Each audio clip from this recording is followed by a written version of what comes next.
السلام عليكم ورحمة الله وبركاته، مرحبا بكم معايا البنات خاوتي وخياتي في فيديو جديد. سمحوا لي زعبالي طولت عليكم بزاف، ولكن الله غالب يعني ظروف، ومع انه نصور الفيديوهات ما عنديش وقت باش نحط لكم كما تقابلكم. انا في شهر رمضان المبارك، اليوم رانا عندنا تقريبا 13 رمضان أو 14، على ما أظن، عفوا 17 أو 18 رمضان. ولكن هذا الفيديو درته لكم يعني في ربما تاني يوم أو تالت يوم رمضان، لكن ما قعدتش باش، لأنه كان عندي حس في الكوزينة ما قعدتش باش ندير مونتاج. راح ندير لكم اليوم الديول تاع البوراك، اللي هاد الوصفة هي كل بيت جزائري ما يخلاش يعني من البوراك، المائدة الجزائرية. وكما راكم تشوفوا يعني تحصلت على نتيجة مليحة بزاف. هيا نروح مع بعضنا نشوفوا الوصفة واش عندنا زوز كيسان تاع الفارينة وزوج كيسان تاع السميد المتوسط. هنا تقدري تستغني على الفارينة وديري طول 4 كيسان سميد رطب، او ديري زوج هاك وزوج هاك كيما تحبي. انا ما كانش عندي يعني السميد الرطب، ما حطيت النواشف مع بعضهم، وزدت حطيت لهم 3 كيسان نتاع الماء. كيلت بهذاك الكاس تاع ام وليد وخلطت باللافوي اليدوية. زدت معاهم مغرف صغيرة ملح، وزدت معاهم 3 مغارف تاع زيت المائدة ولا زيت سونغو، وخلطت مليح مليح باللافوي. هنا انا استعملت لافوي يعني على خاطر بعض الاخوات ما يكونوش عندهم الميكسور، لأنه هاد الوصفة مختلفة يعني وبلا ما تخمجي يديك، فقط تستعملي البانسو وتخدمي البوراك تاعك يعني ماشي باليد. تحبي شخلة يعني تخمجي يديك، ما تمسيش خلا العجينة. انا هنا يعني كي خلطت ما خلطش نحيت بيدي هذيك التكتلات. نتوما خلطوا يعني مش دائريا، يعني خلطوا دائريا وزيدوا ضربوا بالمكسار، عفوا باللافوي، يعني تضربوا يعني كأنك تديري في مطرقة، يعني بالمطرقة. وبعدها كملت يعني بعد ما كملت باللافوي زدت خدمت بالميكسر برا 5 دقائق. وبعد ما ميكسيتها هنا جبت البانزو وحطيت كيما هكا باش ما نحطوش في الارض، ودرت النار قليله جدا كيما ديري البوراك. هنا فقط ملاحظه تحذف لي يعني الفيديو، المقطع عفوا. زدت كاس تاع ما، يعني استعملت 4 كيسان ما وزوز كيسان فرينة وزوز كيسان عفوا سميد.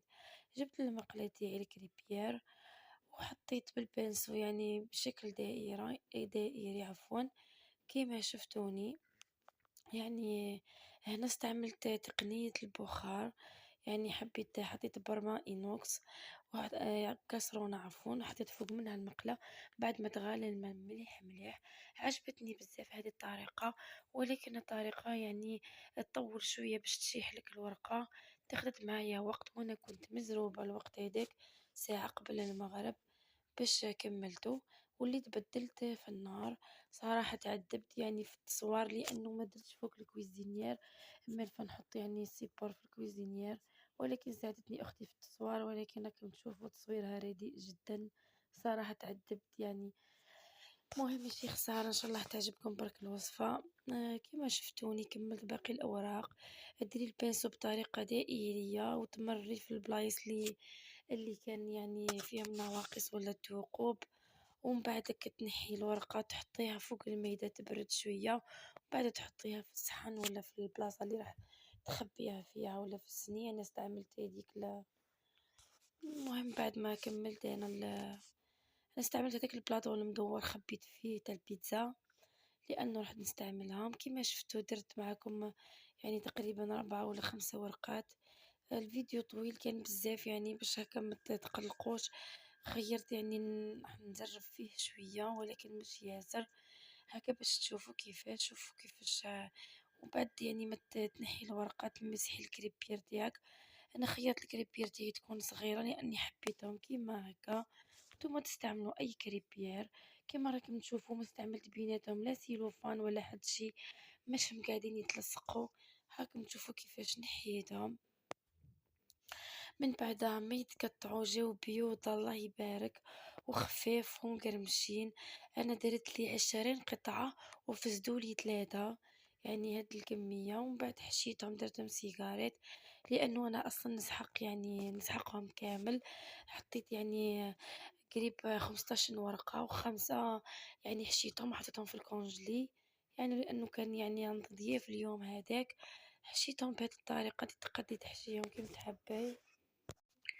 وهذه هي البنات المهم الوصفة نتاع نهار اليوم، ان شاء الله تكون عجبتكم. الى عجبتكم ديروا لي جيم وديروا ابوني اشتراك في قنواتي اللي حنخليها لكم في صندوق الوصف.